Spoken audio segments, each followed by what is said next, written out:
Hello दोस्तों। खलील जिब्रान एक बहुत बड़े राइटर और फिलासफ़र हुए हैं और उनकी एक स्टोरी मुझे बहुत प्रिय है। एक कहानी उन्होंने बताई है, वो बहुत प्रिय है। ये दो औरतों की स्टोरी है जो कि रात में जो है नींद में चलने की जिनको बीमारी होती है। तो खलील जिब्रान यूँ बताते हैं कि वो दोनों औरतें उसके पड़ोस में ही रहती थी और उनको नींद में अक्सर चलने की बीमारी थी। तो हुआ यूँ कि एक रात दोनों माँ बेटी जो है वो एक पार्क में पहुँच गई, गार्डन में पहुँच गई। एनवायरनमेंट थोड़ा सा, जो मौसम था थोड़ा सर्द था, तो मिस्ट और फॉग चारों तरफ हल्की हल्की फैली हुई थी। सो इस मिस्टी और फॉगी एनवायरनमेंट में, इस माहौल में दोनों माँ बेटी का आपस में मिलना हुआ। मतलब दोनों को एक दूसरे को क्रॉस कर रही थी वो। तो वो बेटी वहाँ रुकी, मतलब माँ उसकी रुकी और उसको देखते हुए बोली कि तुम हो वो जिसके कारण मेरा पूरा जीवन बर्बाद हो गया।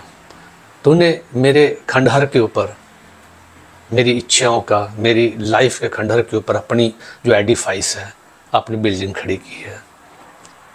तूने मेरी ज़िंदगी बर्बाद कर दी। काश कि मैंने तुम्हें बचपन में ही मार दिया होता।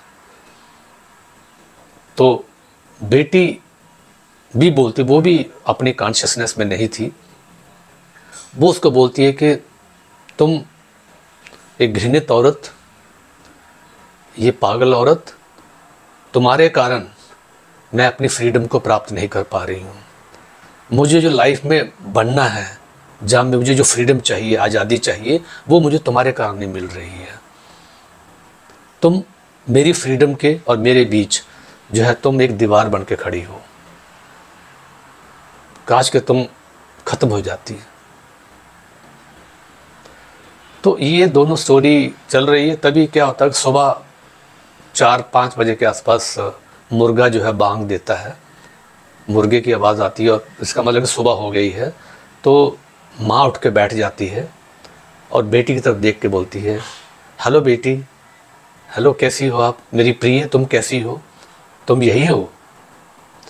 और बेटी भी माँ को बोलती है, हाँ माँ, मेरी प्रिय माँ, मैं भी यहीं पे हूँ, मैं तुम्हें बहुत प्रेम करती हूँ।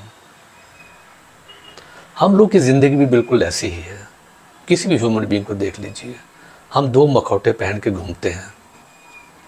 एक वो जो हम बाहर दिखाते हैं और एक जो हमारे अंदर होता है। हमारे अंदर कितना वायलेंस भरा हुआ है, कितनी घृणा हमारे अंदर भरी हुई है, कितना हमारा रिवेंज हमारे अंदर भरा हुआ है, ये हम दबा के बैठते हैं, हमारे सबकॉन्शियस माइंड में बैठा रहता है। और जो बाहर हम दिखाते हैं, बहुत प्रेम, मोहब्बत, एक दूसरे के प्रति बहुत आस्था, रिस्पेक्ट, इज्जत, ये सब चीज़ें हैं।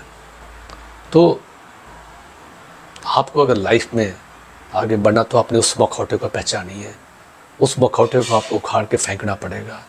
जिस दिन आप उस मखौटे को, उस फेस मास्क को उठा के बाहर फेंक देंगे, तब आपका जो रियल सेल्फ है, जो इनर सेल्फ है, जो रियल सेल्फ है और जो आप एक्चुअली में हो, ये दोनों एक जैसे हो जाएंगे। और तभी आपको रियल जो एक शांति है, परम शांति, वो आपको मिलेगी। धन्यवाद। Thank you.